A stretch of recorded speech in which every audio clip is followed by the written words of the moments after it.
মাধ্যমে আমি শুধু বারবার অনুরোধ করতেছি আমার হাজবেন্ডের উপরে এই নির্যাতনটা যেন বন্ধ করা হয়, এই নির্যাতনটা শুধু বন্ধ করে ওকে আমাদের কাছে আমাদের এবং ঢাকা সাংবাদিক ইউনিয়ন ডিইউজের একাংশের সাংগঠনিক সম্পাদক হাফিজ আল আসাদ সহ বেশ কয়েকজনকে আমি আর কথা বলতে আমার খুবই কষ্ট হচ্ছে এখন, বিশেষ করে আমার সন্তান দুটোর মুখের দিকে তাকে আর আমার একাংশের সাংগঠনিক সম্পাদক অনাগত সন্তান এই অবস্থায় একটা মানুষ গেলে তার উপরে যে শারীরিক মানসিক এখন আমার অবস্থা আমি জানি না, আমার আর একজনকে আমি সুস্থ স্বাভাবিকভাবে পৃথিবীতে আনতে পারবো কিনা সেটাও আমার শঙ্কা। আমার নিজের মানে ডায়াবেটিক্স, হাই লেভেলের ডায়াবেটিক্স, ইনসুলিন নিতে হয়। তো এই দৌড়াদৌড়ি মানে ওকে এখন একটা মানে কোটপাড়ায় যাওয়া বা জেলখানায় যাওয়া একটু খোঁজ নেওয়ার মতো একটা মানুষও আমাদের এখন নেই। ছোট ভাইটা ছিল, ওকেও ধরে নিয়ে যাওয়া হয়েছে যেহেতু। এখন এ সম্পর্কে আমার শ্বশুর নূরের বাবা একটু বলবেন। তো আপনাদের মাধ্যমে আমার শুধুই অনুরোধ যেন একটু মানে করা হয়, যেন উপর মহল যারা আছেন ওর উপরে নির্যাতনটা যেন আপনারা আর না করেন, ওর চিকিৎসার ব্যবস্থাটুকু করে দিয়েন। আমরা ঘুমন্ত অবস্থায় ছিলাম আমার বেডে, আমার দুইটা বাচ্চা, একটা 5 বছরের আর একটা 1 year প্লাস। নূরের গলা ধরে শুয়েছিল ওর বড় বাচ্চাটা, যে বাচ্চাটা আজকে স্তব্ধ হয়ে গেছে। 25শে মার্চের কারোরাত গল্পে বই পড়েছিলাম ছোটবেলায় যখন, ঠিক ওই রাতটা যেন আমার জীবনে নেমে এসেছিল আমার সন্তানদের জন্য। আমাদের ঘরে কোনো কলিং বেল দেওয়া হয়নি, কোনো কিছু না, হঠাৎ করে মেইন দরজা এবং আমাদের রুমের যখন দরজা ভাঙার শব্দ শুনে আমি শুধু ছোট বাচ্চাটাকে দেখে শুধুমাত্র দাঁড়িয়েছিলাম।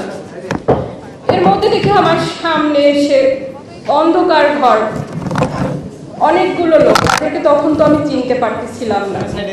নূর উঠতে পারতেছিল না, বড় বাচ্চাটার গলাটা জড়িয়ে ধরেছিল। এর মধ্যে ওরা ঘরে ঢুকে সর্বোচ্চ মনে হয় 3 থেকে 4 মিনিট হবে। তো বারবার জিজ্ঞেস করতেছিলাম আপনারা কারা। এতটা মানে ভয়ঙ্কর, আমি ওই রাতের বর্ণনা হয়তো আমি দিতে পারতেছি না এই মুহূর্তে।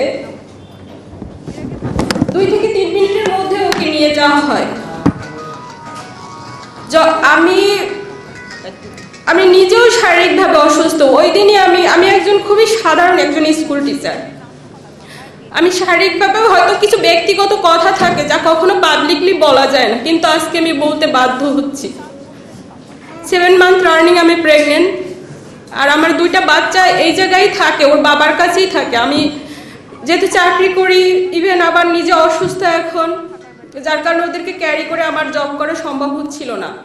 তো বৃহস্পতিবার দিন আমি আমার থেকে যখন ছুটি নিয়ে নিজের ডক্টর দেখানোর জন্য আসি, শুক্রবার দিন এসে আমি নামি। তো আমার বলতে খুব কষ্ট হচ্ছে। তো ডক্টর তো দূরের কথা, মানে আমার ছোট বাচ্চাটাও অসুস্থ। ওর যখন জন্মগতভাবেই ওর হার্টে 2টা PDF এবং এডিনয়েড প্রবলেম আছে, যার কারণে ওর ওয়েট বাড়তেছে না। তো ওর ডাক্তার দেখানো, আমার ডাক্তার দেখানো, দুটোর জন্যই আমি আর আসা। এ জায়গায় ওকে রেখে গেছিলাম। তো সেই ভয়ঙ্কর রাত, ওকে যখন নিজে শুধু আমরা চিৎকার করতেছিলাম যে আপনারা কারা, কেন নিয়ে যাচ্ছেন, তারা কিছুই বলতেছিল না। তোকে নিয়ে যাওয়ার পরে আমরা কি করব, হতভম্ব। আমাদের বাসার যতগুলো ফোন ছিল সবগুলো ফোন তারা নিয়ে যায়, ইভেন সিকিউরিটি গার্ডের যে নর্মাল ফোন সেটাও তাকে নিয়ে যাওয়া হয় ওই রাতে। তারপর ভোর রাত ওকে নিয়ে যাওয়ার কিছুক্ষণ পরেই আজান দিচ্ছিল। আমি রোডে পাগলের মতো দৌড়াচ্ছিলাম যে কারা নিয়ে যাচ্ছে। সেই 25শে মার্চের রাতের মতো এত ভয়ঙ্কর, এত বিভৎস। আমার মানে কিছু কথা আসলেই বলতে আমার খুব কষ্ট হচ্ছে আজকে। ওরা আমাকে ধরেছিল এমন ভাবে, শুধু আমি জানতে চাচ্ছিলাম যে কেন নিয়ে যাচ্ছে। আমার বাচ্চাটা থর থর করে কান্না করতেছিল, বড় বাচ্চাটা ভয়ে সে কান্না করতে পারতেছিল না। ইভেন ওর সাথে তার আগেও একটা ইনসিডেন্ট আমাদের বাসায় ঘটে গেছিল। মোল্লা নামে যে ছেলেটা ছিল আমাদের বাসায়, তখনও আমাদের দরজা ভেঙে নিয়ে যায়। মানসিকভাবে ও ট্রমা চলে যায়, ওর কথা বলো। আর 5টা সাধারণ বাচ্চার মতো ওর লাইফটা এখন নেই। যাই হোক, তখন নিয়ে যাওয়ার পরে আমরা ডিবি কার্যালয়ে যাই মিন্টু রোডে 7টার দিকে। ও জায়গায় খোঁজ করি যে কারা নিয়ে গেল, যেহেতু প্রশাসন হয়তো নিয়ে গেছে কিনা জানার জন্য ডিবি কার্যালয়ে গেলাম। ওই জায়গা থেকে যেহেতু র্যাবের 2টা গাড়ি ছিল, র্যাব 3-এর, তো তার জন্য র্যাব 3-এ যায়। যখন ওর খোঁজ পাচ্ছিলাম না, তারপর বাধ্য হয়ে নিকটস্থ আমাদের হাতিরঝিল থানায় গেলাম। যেহেতু ওর খোঁজ মানে শুধুই ভয়ে ছিলাম যে আসলে ওকে আমরা ফেরত পাবো কিনা, জানি না, যেভাবে নিয়ে গেছে ওরা। 2বার করে হাতিরঝিল থানা যায়, তারা বলে আমাদের কাছে কোনো তথ্য নেই। যে অনেক সময় কোনো এলাকায় মানে এরকম যদি করা হয় তাহলে নিকটস্থ থানাকে ইনভলভ করা হয়, তাদেরকে জানানো হয়। সো তাদের কাছে বারবার যাওয়া, তারাও কোনো তথ্য দিচ্ছিল না। পাগলের মতো দাঁড়ে দাঁড়ে প্রত্যেকটা প্রশাসনের এসে ঘুরতেছিলাম। তো 20 তারিখ পার হয়ে আমরা 20 তারিখেই আবার কোর্টে, যে অনেক সময় 24 ঘন্টা পরে প্রশাসন নিয়ে গেলে কোর্টে উঠানো হয়। তো ওই দিন তাকে কোর্টে আর উঠানো হয়নি। পরের দিন আবার সিএমএম কোর্টে গেলাম, এইভাবে জানতে পারলাম যে কোর্টে উঠানো হবে হয়তো। তো যখন কোর্টে গেলাম, আমি যেহেতু অসুস্থ, একা মুভ করতে পারতেছিলাম না, নূরের ছোট ভাইটি আমার সাথে ছিল। তো ওকেও ওই কোর্ট চত্বর থেকে ওকেও আবার ওরা ধরে নেয়। তো তারপর রাত 8টার দিকে, 21 জুলাই রাত 8টার দিকে ওকে কোর্টে ওঠানো হয়। ওর সাথে আমাদের ফ্যামিলির কারোকে দেখা করতে দেওয়া হয়নি। কি টর্চার করেছিল বা কি হয়েছিল কোথায় কিছুই তখন জানতে পারিনি। আইনজীবীদের মাধ্যমে জানতে পারি যে ওকে যখন কোর্টে উঠানো হয়, ও নিজ মুখে মহামান্য আদালতকে ওর উপরে ওই নিখোঁজ অবস্থায় যে শারীরিকভাবে টর্চার করা হয়েছিল, প্রত্যেকটা নির্যাতনের মানে আঘাতের চিহ্ন সে নিজের টি-শার্ট খুলে জজ সাহেবকে দেখিয়েছিলেন। কিন্তু তারপরেও তাকে আবার 5 দিনের রিমান্ড মঞ্জুর করে। তো ওকে ওই জায়গা থেকে রিমান্ডে আবার নিয়ে যাওয়া হয়। তো রিমান্ডে নিয়ে যাওয়ার পরে রিমান্ডের 5 দিন অতিবাহিত হওয়ার পরে গতকাল যখন কোর্টে উঠানো হয়, সে এক বিভৎস চিত্র। ও তো কোনো চোর ডাকাত নয়, ও তো কোনো খুনি নয়, ও তো কোনো জঙ্গি নয়, ও তো একজন ডাকসুর সাবেক ভিপি, ছাত্রদের হয়ে কথা বলছে। আর এতটুকু তো অধিকার আমাদের সংবিধান আমাদেরকে দিয়েছে। নিজে পায়ে হেঁটে মানে ও কোর্টে উঠতে পারেনি, পুলিশের কাঁধে ভর দিয়ে তারপরে ওকে কোর্টে উঠতে হয়েছিল। তো মহামান্য আদালতকে বারবার অনুরোধ করার পরে মানে আমি একটু দেখা করার সুযোগ পাই। তো তখন ও বলে যে এই রিমান্ডের 5টা দিন ওর উপরে যে অমানবিক মানে নির্যাতন করা হয়েছে, যেটা বলতে আমার মানে একটা মানুষের উপরে এরকম জানোয়ারের মতো, আমি জানি না অন্য কোথাও হয় কিনা। আগে শুনেছি রিমান্ডে নেওয়া হয় জিজ্ঞাসাবাদের জন্য, বাট এতটা ভয়ঙ্কর ভাবে ওর উপরে অত্যাচার করা হয়েছে যেটা বলতে আজকে আমার হয়তো সন্তানদের সামনে, ওরা এখনো জানে না। আমার বাচ্চাটা যখন আমি বের হই বাসা থেকে, বারবারও জিজ্ঞেস করে, মা তুমি বাইরে যাচ্ছ কেন, তুমি আমার বাবাকে নিয়ে আসতেছো না, বাবাকে ফোন দাও। কারণ ওকে ওর বাবাকে ছাড়া ও ঘুমোতে পারে না, ওর বাবার কাছে ও যেহেতু থাকে, ওকে গোসল করায় দেয়, খাইয়ে দেয়। জানি না ও সন্তান হিসেবে কিরকম, হাজবেন্ড হিসেবে কিরকম, বাট ওর সন্তানদের জন্য সর্বোচ্চটুকু ও করে। তো ও যখন বারবার বলে, আমার কাছে জানতে চায়, বাবাকে ফোন দাও, বাবা কেন আসে না, এই উত্তরগুলো আমার কাছে নেই। আমি কি বলবো, এখনো জানে না। ওর সামনে হয়তো আমি এখন বলতেছি ওর বাবা কোথায় আছে, কিভাবে আছে, বলি যে ও হয়তো দেশের বাইরে, ও জানে যে দেশে গেছে, ও আসবে, সে অপেক্ষা করে ও। তো যখন ও বলতেছিল ওই রিমান্ডের অবস্থায় ওর পা দুটো ঝুলায় উপরের দিকে, তারপরে ওকে মানে শারীরিকভাবে যত নির্যাতন আছে, ইনজেকশন পুশ করা হয়েছে, সেটা স্লো পয়জনিং কিনা জানি না, ইলেকট্রিক শক দেওয়া হচ্ছে। নির্যাতনের মানে এতটা অসহ্য যন্ত্রণা যেটা সহ্য করতে না পেরে অনেক 3-4 বার ও জায়গায় সেন্সলেস হয়ে গিয়েছিল। ওর সাথে কি হয়েছে নিজেও বলতে পারেনি। 250-টিরও বেশি ডিজাইন অপশন নিয়ে ওয়ালটন স্মার্ট ফ্রিজ, বোঝে আপনার প্রয়োজন।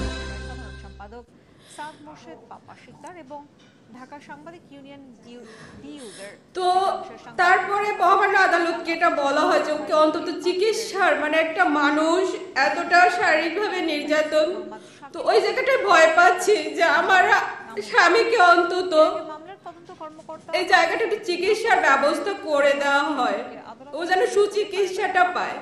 আর বারবার যদি এরকম একটা মানুষকে রিমান্ডে নিয়ে এরকম নির্যাতন করা হয়, ও তো কোনো অন্যায় করেনি, ও তো কোনো অপরাধ করেনি, ও তো কোনো ভাঙচুরের সাথে জড়িত নয়, ও শুধু নৈতিকভাবে ও তো ওই ডাকসুর থেকে উঠে আসছে, ওই ছাত্র আন্দোলন থেকে 2018 ছাত্র আন্দোলন নেতৃত্ব ও দিয়েছিল, সেই জায়গা থেকে ও একটু হয়তো সাপোর্ট মানে নৈতিকভাবে সে সাপোর্ট করছে ছাত্রদের এই আন্দোলনটা, বাট ও তো এই সন্ত্রাসী কার্যক্রমের সাথে কোনোভাবে জড়িত না। বাট ওকে বারবার ও জায়গায় স্বীকারোক্তি নেওয়ার চেষ্টা করা হচ্ছে যে ও এইগুলোর সাথে জড়িত, আবু সাইদ মিয়া 5 দিন মানে মিথ্যা মামলা দিয়ে ওকে বারবার। আর এটার মানে বলা হচ্ছে যে ও নাকি নূরের 5 দিনের নির্বাচনে যায়নি কেন, ও কেন বিভিন্ন দেশে বিভিন্ন এম্বাসিতে যায়, যেহেতু ও এক ডাকসুর সাবেক ভিপি আর একটা দলের প্রধান হিসেবে বিভিন্ন রাজনৈতিক দল বিরোধী দল তারা তো প্রত্যেকটা এম্বাসিতে তাদেরকে ইনভাইট করলে তারা তো যায়, সে জায়গায় মানে করে, এটা তো তার কোনো অপরাধ না, বাট কেন জানি না, এই উত্তরগুলো আমার কাছে নেই।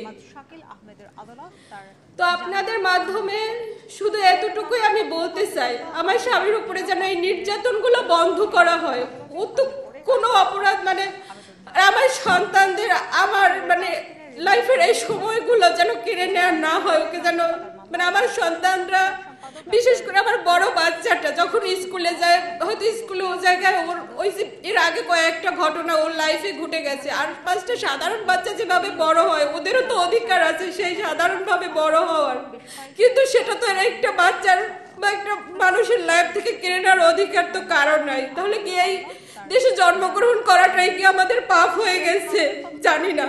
আবু সাইদ মিয়া 5 তো আমি শুধু এতটুকুই অনুরোধ করব আপনাদের মাধ্যমে বা উপর মহলে যারা আছেন, 21 জুলাই নূরের 5 ওদের শারীরিক নির্যাতনটা আপনারা বন্ধ করুন। রেলে নাশকতার মামলায় বিএনপির স্বাস্থ্য বিষয়ক ও সম্পাদক যেন রাজনীতি আমার প্রজা আমার দরকার নেই, আমার রাজনীতি করতে হবে না, কারণ আমি সাদ মোর্শেদ খুব নিম্ন মধ্যবিত্ত পরিবার থেকে উঠে আসা নুরও তাই, ডিইউজের একাংশের আমাদের খুব চাওয়া পাওয়ার কিছু নেই। সহ বেশ কয়েকজনকে হয়তো নৈতিক জায়গা থেকে ওর মনে হচ্ছে দেশের রাজনীতি মানে সে জায়গা থেকে কথা বলছে, হয়তো জামিন সে কথাটা কি মানে খুব অন্যায় কিছু তো ও বলেনি, আবু সাইদ মিয়া 5 দিনের তো মিথ্যা এই জিনিসগুলা দিয়ে একটা মানুষের জীবনটাকে তার পরিবারটাকে ধ্বংস করে দিবেন না আপনারা। রিমান্ড মঞ্জুর করেন আদালত। এছাড়া মেট্রো আবার ছোট বাচ্চাটা খুবই অসুস্থ, ওর বারবার ট্রিটমেন্ট দরকার হয়, ফলো আপের দরকার হয়। নগর দক্ষিণের সাধারণ সম্পাদক সাদ মোর্শেদ পাপা শিকদার এবং না আমি জানি না, সব বাচ্চারাই হয়তো তার বাবার জন্য খুব পাগল থাকে, বাট আমার বড় বাচ্চাটা যখন বলে মা তুমি রাগ করো না, আমি একটু আমার বাবাকে বেশি ভালোবাসি, ঢাকার মেট্রোপলিটন ম্যাজিস্ট্রেট মোহাম্মদ তো এই জিনিসগুলো আমার নিতে খুবই কষ্ট হচ্ছে, ও ঘুমায় না বাবা কখন আসবে, প্রতিদিন ওর অপেক্ষা রাত যতটাই হোক খুব রাত জাগে ও ওর বাবার জন্য, বাবা যখন আসবে তখন সে ঘুমাবে বাবার সাথে। জুলাই নূরের 5 দিনের রিমান্ড মঞ্জুর করেন আদালত। তাই আপনাদের কাছে মাধ্যমে শুধু আমার করজোর অনুরোধ, প্রয়োজনে ও রাজনীতি করতে আমার হাজবেন্ডকে আমি দিব না, শুধু আমাদের কাছে ফেরত দেওয়া হোক ওকে, ও তো কোনো অন্যায় করেনি, ও তো কোনো অপরাধ করেনি, ইউনিয়ন ডিইউজের এতটুকুই শুধু বলা, ওর শারীরিকভাবে যে নির্যাতন করা হচ্ছে ওর যেন চিকিৎসার ব্যবস্থাটুকু করা হয়, ওকে যেন একটু চিকিৎসা সেবাটা দেওয়া হয়। মোহাম্মদ শাকিল আহমেদের আদালত তার জামিন নামঞ্জুর করেন। ওকে বারবার মানে নির্বাচনের ওর মেইন এটাই হচ্ছে, তারা বারবার বলছে যে বারবার তাকে নির্বাচনে নেওয়ার চেষ্টা, বাট সে যায়নি কেন, সে এম্বাসিতে যায় কেন, সো এই জিনিসগুলোকে রিমান্ড মঞ্জুর করেন আদালত। এছাড়া মেট্রো রেলের নাশকতার মামলায় বিএনপির স্বাস্থ্য বিষয়ক সম্পাদক ডাক্তার রফিকুল ইসলাম স্বেচ্ছাসেবক দল ঢাকা মহানগর সো আপনাদের মাধ্যমে বারবার আমি উপরে যারা আছেন তাদেরকে বা যারা সাধারণ তাদেরকে শুধু আমি এতটুকুই অনুরোধ করার জন্য এই জায়গায় আমার আসা, আর আমার কোনো কিছুই মানে বলার নেই, শুধু ওর উপরে নির্যাতনটা বন্ধ করা হোক, ওকে আমাদের কাছে ফেরত দেওয়া হোক, আমার সন্তান আমাদের জীবন থেকে এই সময়গুলো কেড়ে না নেওয়া হোক, আমার সন্তানদের স্বাভাবিক লাইফটা যেন আর 5টা বাচ্চার মতো যেন ওরা বড় হতে পারে, ওদের যেন এই মানসিক ট্রমার মধ্যে দিয়ে ওকে আর যেন না যেতে হয়, গত 21 জুলাই নূরের 5 দিনের রিমান্ড আর 5টা বাচ্চার মতো মিশতে পারে না সব, তারপরেও এই সেই মোল্লাকে যখন ধরে নেওয়া হয় ও পুরাই মানে ভেঙে পড়ে, ও পুলিশ দেখলে এতটা ভয় পেত, মানে পুলিশের কাছে যেত না, যদি একটা গাড়ির শব্দ শুনে বাইরে বের হয় সে দৌড়ে চলে আসে। পুলিশ যেন ওর কাছে একটা আতঙ্কের নাম হয়ে দাঁড়িয়েছে। একটা বাচ্চার জন্য যখন একটা পুলিশ সম্পর্কে এইরকম ধারণা নিয়ে সে বড় হবে। জামিন নামঞ্জুর করেন। এর আগে মামলার ওর স্কুলের টিচাররাও বলে ওরা 5টা বাচ্চার মতো সবার সাথে মিশতে পারে। ওর ভিতরে যে একটা আতঙ্ক ঢুকে গেছে সেটা ও মানে সে জায়গায় তোকে আমি সাইকোলজিক্যাল কাউন্সিলিংও করানোর জন্য আমি ওকে ডক্টর দেখাচ্ছিলাম। তারপরে অনেকটা ইমপ্রুভ হচ্ছিল। এর মধ্যে আবার এই ইনসিডেন্ট, জানি না ওকে আমি আবার স্বাভাবিক লাইফটা ওর ফেরত দিতে পারবো কিনা। তো আপনাদের